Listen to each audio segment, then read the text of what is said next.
En este vídeo te voy a contar en 7 minutos y 3 segundos qué son los ácidos grasos y sus características. Los ácidos grasos saturados son ácidos orgánicos monocarboxílicos que están constituidos por una cadena alifática con un número par de átomos de carbono. Su fórmula general es la siguiente.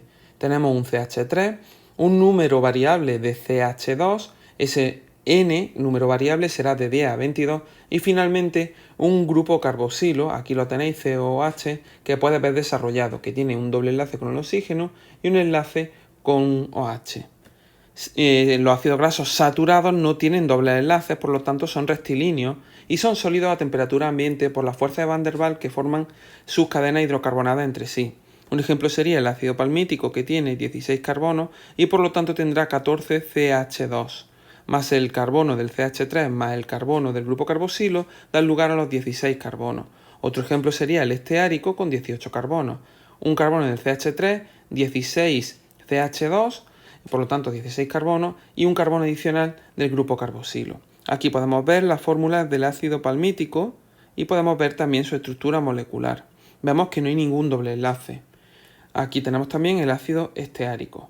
Cuando hablamos de que son sólidos a temperatura ambiente, podemos justificarlo debido a que existen fuerzas de Van der Waals que enlazan las colas hidrófobas de los ácidos grasos. Los ácidos grasos insaturados también están compuestos por una cadena hidrocarbonada y un grupo carboxilo en un extremo. Pero en este caso presentan dobles enlaces. Puede ser un doble enlace en el caso de que hablemos de ácidos grasos monoinsaturados o más de un doble enlace en el caso de que hablemos de ácidos grasos poliinsaturados.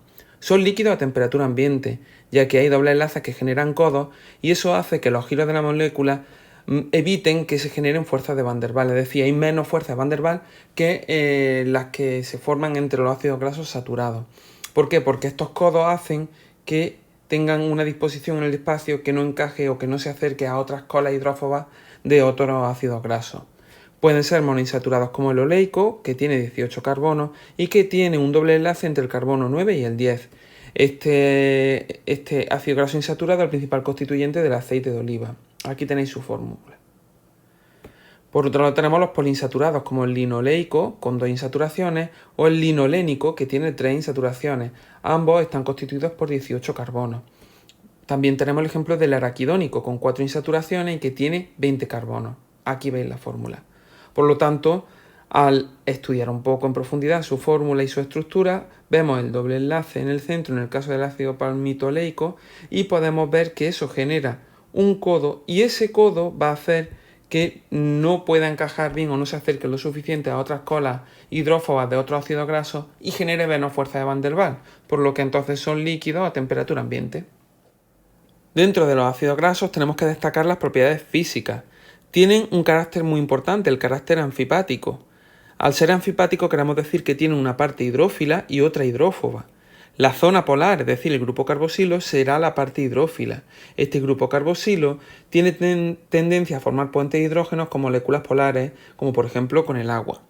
Por otro lado, la zona polar sería la cadena hidrocarbonada o cadena alifática, que es altamente hidrófoba. Aquí vemos su constitución CH3, CH2, es decir, la cadena, y forma fuerza de Van der Waals con otras cadenas de ácidos grasos, que también son hidrófobas.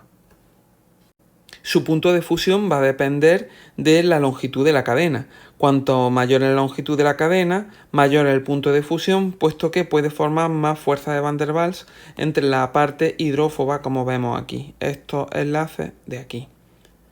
También va a influir el número de dobles enlaces. Cuanto mayor es el número de dobles enlaces, menor va a ser el punto de fusión, puesto que al tener codos va a evitar el contacto entre las partes hidrófobas, es decir, entre las cadenas alifáticas de los ácidos grasos, y por lo tanto le va a costar más establecer las fuerzas de Van der Waals. Por último tenemos que hablar de la formación de micelas.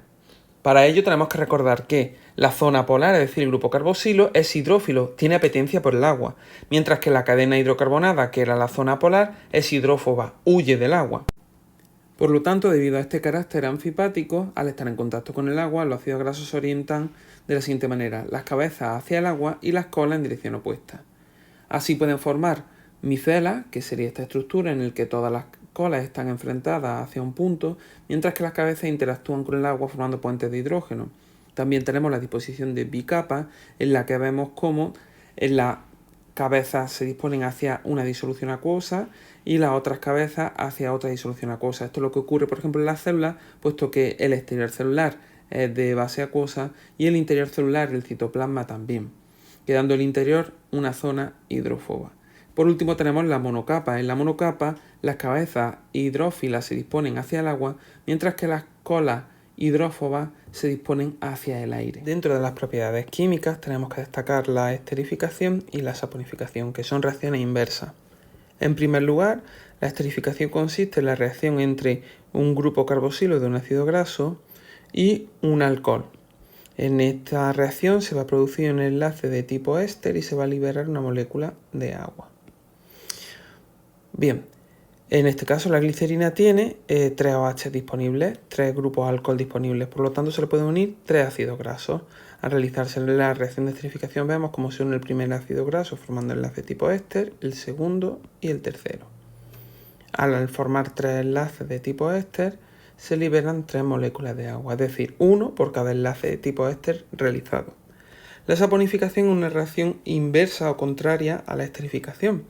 En la saponificación lo que va a ocurrir es que va a reaccionar un ácido graso con una base fuerte. En este caso lo que va a ocurrir es que el triacilglicerol que hemos formado previamente por esterificación va a reaccionar con una base fuerte, NaOH, que sería la sosa cáustica, y se va a producir la regeneración de la glicerina y ese sodio se va a unir al ácido graso generando sales de ácidos grasos, o denominados también jabones, que serán una sal sódica en el caso del sodio o una sal potásica si la base fuerte que hemos utilizado es la potasa cáustica.